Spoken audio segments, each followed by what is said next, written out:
UP board परीक्षा 2024 देने वाले कक्षा 10-12 के सभी छात्रों के लिए इस वक्त की सबसे बड़ी खबर। यूपी बोर्ड के कक्षा 10-12 के सभी छात्रों का परीक्षा का सिलेबस चेंज हो चुका है। यूपी बोर्ड ने सिलेबस नया जारी कर दिया है। इस वीडियो में आपको बताने वाला हूं कि आपको पढ़ाई कहां से करनी है। अगर आप लोग अंसाल से पढ़ाई करते हैं तो आप लोग सुधर जाइए। आप लोगों को सबसे ज़्यादा दिक्कत होगी, आप लोग फेल भी हो सकते हैं जो अंसाल में बहुत ज़्यादा पढ़ाई करते हैं, अंसाल को बहुत ज़्यादा सॉल्व करते हैं। तो वीडियो पूरा लास्ट तक बने रहिए। सभी सब्जेक्ट के सिलेबस चेंज हो चुके हैं 10th 12th के। इस वीडियो में आपको बताने वाला हूं हिंदी में कहां से आपको पढ़ाई करना है, कहां से आपके प्रश्न आने वाले हैं। तो वीडियो पूरा लास्ट तक बने रहिए। चैनल को सब्सक्राइब करके बगल वाली घंटी को दबा करके आल पर करिए। साथ ही टेलीग्राम और व्हाट्सएप ग्रुप को ज्वाइन करिए। लिंक वीडियो डिस्क्रिप्शन में दिया हुआ है। मोस्ट इंपॉर्टेंट क्वेश्चन के पीडीएफ वगैरह वहां पर आपको प्रोवाइड किए जाएंगे। तो आप लोग अपनी स्क्रीन पर देख लीजिए नया सिलेबस क्या है, कहां से आपके प्रश्न पूछे जाएंगे। देख लीजिए, विषय हिंदी कक्षा 10 खंड आ बहुविकल्पी प्रश्न किस किस पार्ट से आपके पूछे जाएंगे इसमें साफ साफ बताया गया है। यहाँ पर देख लीजिए, हिंदी गद्य के विकास का संक्षिप्त परिचय शुक्ल युग तथा शुक्लोत्तर युग से पूछा जाएगा। शुक्ल युग से लेकर के शुक्लोत्तर युग से आपके प्रश्न बनेंगे। 5 प्रश्न आएंगे, एक प्रश्न 1 नंबर का रहेगा। बहुविकल्पी 1 नंबर के रहता है, सबको पता है। अगर नहीं पता तो जान लीजिए। हिंदी पद्य के विकास का संक्षिप्त परिचय रीतिकाल एवं आधुनिक काल का। रीतिकाल से आधुनिक काल तक के प्रश्न पूछे जाएंगे। 5 नंबर के प्रश्न रहेंगे, 1 नंबर का 1 प्रश्न। उसके बाद देख लीजिए, काव्य सौंदर्य के तत्व, रस, अलंकार, छंद। रस में हास्य एवं करुण रस, परिभाषा, उदाहरण एवं पहचान रहेगा। अलंकार में अर्थालंकार, उपमा अलंकार, रूपक एवं उत्प्रेक्षा अलंकार, लक्षण एवं उदाहरण। यही चीज़ें आपको तैयार करनी है। एग्जाम में आपकी इन्हीं से प्रश्न बनेंगे।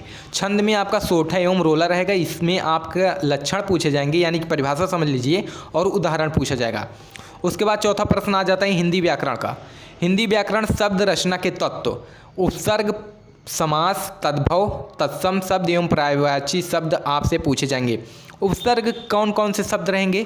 आ, अन, अधि, अप, अनु, उप, सह, निर, अभि, परि, सु इत्यादि। इन्हीं में से आपके जो हैं उपसर्ग पूछे जाएंगे। इनमें से कोई भी आ सकता है। उसके बाद समास, द्वंद्व समास, द्विगु समास, कर्मधारय समास, बहुब्रीहि समास। सिर्फ 4 समास आपको पढ़ने। उसके बाद तद्भव आ जाएगा, तत्सम, तद्भव, तत्सम शब्द एवं पर्यायवाची शब्द, ये पूछा जाएगा। ये सब भी 1-1 नंबर के क्वेश्चन हैं। ये सारे बहुविकल्पी हैं, अभी बहुविकल्पी ही चल रहा है। उसके बाद संस्कृत व्याकरण का पार्ट आ जाएगा, सर्वनाम, तद, युष्मद। यही 2 चीज़ें आपको पढ़ना है। अगर आप लोगों ने क्वेश्चन बैंक खरीदा है तो उसमें टिक लगा लीजिए। अगर आप लोग अनसॉल्व सॉल्व करते हैं तो उसमें ये जो चीज़ें बताई जा रही इन्हीं को पढ़ना, बाकी चीज़ें छोड़ देना। उसके बाद वाक्य रूप रहेगा, वाच्य प्रयोग और वाच्य परिवर्तन रहेगा, पद परिचय, विकारी एवं अभिकारी शब्द पूछे जाएंगे। उसके बाद आपका वर्णनात्मक प्रश्न यानी लिखित, जो आपकी कॉपी में लिखी जाएगी, वो कहाँ से प्रश्न पूछे जाएंगे उसको देख लीजिए।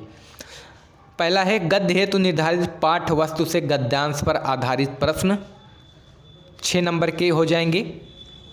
तो यहाँ पर आप अपनी स्क्रीन पर जैसा देख रहे हैं, गद्य हेतु निर्धारित पाठ पुस्तक से गद्यांश पर आधारित प्रश्न। गद्य में कौन कौन से पाठ हैं वो नीचे इसी पीडीएफ में दिया हुआ है, उसको मैं दिखाने वाला हूँ, यानी कि किस किस लेसन से प्रश्न पूछे जाएंगे। उसके बाद संस्कृत गद्यांश का संदर्भ सहित हिंदी अनुवाद, संस्कृत पद्यांश का संदर्भ सहित हिंदी अनुवाद, निर्धारित खंड काव्य से कथानक, चरित्र, चित्रण एवं तथ्य आधारित प्रश्न पूछे जाएंगे। साथ ही 6वां है निर्धारित गद्य खंड के पाठ पुस्तक से संबंधित लेखकों का जीवन परिचय एवं उनकी प्रमुख रचना का नाम पूछा जाएगा। मोस्ट इंपॉर्टेंट जीवन परिचय जो 2024 में आने वाले हैं इसी चैनल पर आपको प्रोवाइड किए जाएंगे। तो चैनल को सब्सक्राइब, वीडियो को ज़्यादा से ज़्यादा शेयर करिए। सब्सक्राइब करने के बाद बगल में एक घंटी आएगी, उसको दबा करके आल पर करिए, ताकि वीडियो अपलोड होने के बाद आपके पास नोटिफिकेशन पहुँच जाए। उसके बाद निर्धारित पद्य खंड से, गद्य और पद्य दोनों से जो आपका जीवन परिचय पूछा जाता है उसको बताया गया है। संस्कृत खंड के पाठ पुस्तक से कंठस्थ एक श्लोक जो प्रश्न पत्र में ना आया हो, जो कविता लिखनी रहती है उसको लिखना है, जो आपके पेपर में ना आया हो। उसके बाद पत्र लेखन रहेगा। 9वां पॉइंट है संस्कृत खंड के पाठ पुस्तक पर आधारित प्रश्नों में से किन्हीं 2 का संस्कृत में उत्तर लिखना है। निबंध रहेगा, रचना, वैज्ञानिक। निबंध रचना जो है कौन कौन से टॉपिक रहेंगे? वैज्ञानिक, सामाजिक, धार्मिक, सांस्कृत, आर्थिक समस्याएं एवं जनसंख्या, स्वास्थ्य, शिक्षा, पर्यावरण एवं यातायात के नियमों पर आधारित विषय। अब चलिए आपको दिखा देते हैं जो गद्य में कौन कौन से पाठ हैं, पद्य में कौन कौन से पाठ हैं, उसको आप लोग देख लीजिए। यहाँ पर देख लीजिए निर्धारित पाठ वस्तु। यहाँ पर देखिए आप लोग गद्य है तो गद्य में मित्रता है, ममता है, भारतीय संस्कृत है, अजंता है, क्या लिखूं, ईर्ष्या तू न गई मेरे मन से, पानी में चंदा और चांद पर आदमी। यही गद्य के पाठ हैं आपके और इनके लेखक भी सामने दिए गए हैं। अब आगे बढ़ते हैं। यहाँ पर आप लोगों ने देख लिया गद्य का। अब पद्य का यानी काव्य का देख लीजिए। सूरदास, तुलसीदास, रसखान, बिहारी लाल, ये सारे इनके जो रचयिता लेखक हैं। उसके बाद यहाँ पर पाठ का नाम देख लीजिए।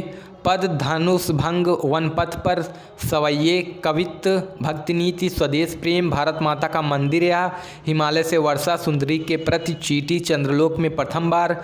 ये सारे पाठ आप लोग अपने अंशाल में मिला लीजिए। अगर आप लोग पुराने गाइड से पढ़ रहे हैं तो उसमें मिला लीजिए, नहीं अगर आप लोग नई गाइड खरीदे हैं तो अच्छा है, उसमें नया सिलेबस ही दिया हुआ है। संस्कृत में कौन कौन से पाठ हैं आपको उसको देख लीजिए। संस्कृत है तो वाराणसी, देशभक्त, चंद्रशेखर, भारतीय संस्कृति, वीरेण पूजते, वीरा वीरेण पूजते, अरुणि, श्वेत केतु संवाद, जीवन सूत्राणी, प्रबुद्धो ग्रामीणा, केन किम वर्धते, अनुयुक्ति विलास। खंडकाव्य जिलेवार, खंडकाव्य जिले के हिसाब से आता है, हर जिले में अलग अलग खंडकाव्य चलता है। यहाँ पर पूरा पीडीएफ में बताया गया कि जिले में कौन सा खंडकाव्य चलता है। अगर आपको पीडीएफ चाहिए तो कमेंट ज़्यादा से ज़्यादा करिए। पीडीएफ आपको व्हाट्सअप ग्रुप और टेलीग्राम ग्रुप में प्रोवाइड कर दिया जाएगा। बाकी मोस्ट इंपॉर्टेंट क्वेश्चन 2024 पाने के लिए चैनल को सब्सक्राइब, वीडियो को ज़्यादा से ज़्यादा शेयर कर दीजिए।